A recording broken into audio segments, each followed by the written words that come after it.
कहानी का नाम छिपा हुआ खजाना। गांव के पास एक पुराना खंडहर जैसा घर था। लोग कहते थे कि वहां कुछ अजीब घटित होता है। कुछ ने कहा कि वहां भूत है, तो कुछ ने कहा कि उस घर में एक खजाना छिपा हुआ है।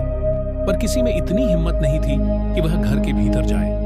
एक दिन गांव का एक नौजवान लड़का अर्जुन, जो हमेशा रोमांच की तलाश में रहता था, उस घर के बारे में सुनकर उत्साहित हो गया। उसने ठान लिया कि वह उस घर के रहस्य को सुलझाएगा। रात को जब पूरा गांव सो रहा था, अर्जुन ने अपने हाथ में एक टॉर्च पकड़ी और चुपचाप उस घर की ओर बढ़ चला। घर के पास पहुंचते ही उसके कदमों की आवाज जैसे हवा में घुल गई। उसने दरवाजा खोला और धीरे धीरे घर के अंदर दाखिल हुआ। अंदर घुसते ही उसे चारों तरफ अजीब सी आवाजें सुनाई देने लगी। अचानक उसे ऐसा लगा जैसे कोई उसके पीछे खड़ा है। वह झट से मुड़ा, पर वहां कोई नहीं था। अर्जुन का दिल तेजी से धड़कने लगा, पर उसने हिम्मत नहीं हारी और आगे बढ़ता गया। घर के अंदर दीवारों पर कुछ पुराने चित्र बने हुए थे। एक चित्र में एक आदमी एक तिजोरी खोल रहा था। अर्जुन ने गौर से देखा तो उसे उस चित्र में एक छोटे से सुराग का पता चला। उसने टॉर्च की रोशनी उस चित्र पर डाली और पाया कि चित्र के पीछे एक दरवाजा छिपा हुआ था।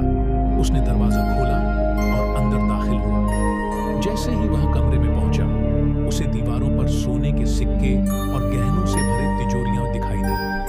अर्जुन की आंखें चमक उठी। उसने खजाने को छूने की कोशिश की, तभी पीछे से किसी ने उसका कंधा पकड़ लिया। अर्जुन ने मुड़कर देखा, वहां एक बुजुर्ग व्यक्ति खड़ा था।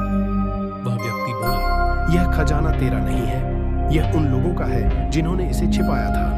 अगर तूने इसे लेने की कोशिश की तो तेरी जान खतरे में पड़ जाएगी। अर्जुन के शरीर में ठंडक सी दौड़ गई। उसने जल्दी से खजाने को छोड़ दिया और भागने की कोशिश की, लेकिन जैसे ही वह दरवाजे के पास पहुंचा, दरवाजा अपने आप बंद हो गया। अर्जुन को लगा कि वह फंस गया है। उसने हिम्मत जुटाई और दरवाजा खोलने की कोशिश की। दरवाजा खुल गया और वह बाहर निकल आया। बाहर आकर अर्जुन ने चैन की सांस ली और उस घर की ओर देखा।